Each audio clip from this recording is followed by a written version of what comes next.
Саламатсыздарбы? Менин атым Батырбекова Нуриза, психологмун. Бардыгыбыз эле маалыматты алганга шашабыз. Эртең менен турганда эле телефонубузду ача калып эле эмне болуп атканын карап чыгабыз. Бардык эле маалымат чындыкка жата бербейт. Кайсыл жактан маалыматты алганыңызды, кандай булактардан бардыгын текшергенге аракет жасаш керек. Ошол эле маалыматты окуганда негативдүү эмоцияларыбыз көтөрүлүп чыгат экен.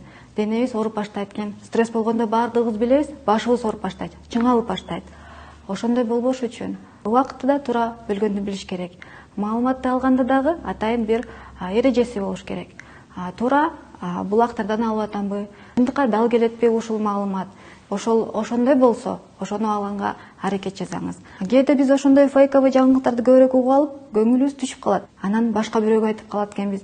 Же ошол эле болгон мессенджерлерден башка бирөөгө жөнөтүп, элдин арасында болгон паника көбөйүп кетет экен.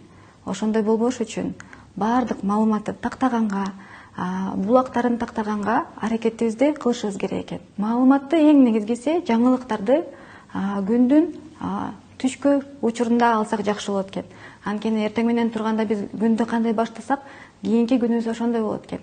Эгер биз көптөгөн терс жаңылыктарды угуп алып көңүлүбүз чөгүп турса, бүттү күнүбүз бир аз капалуу өтүп калат экен. Ошондой болбош үчүн эртең менен тамагыбызды ичип алып, кыла турган иштерибизди кылып, анан түштө ошол маалыматтарга даяр болуп, ошолорду ачып окусак болот экен. Көңүл бурганыңыздарга чоң рахмат.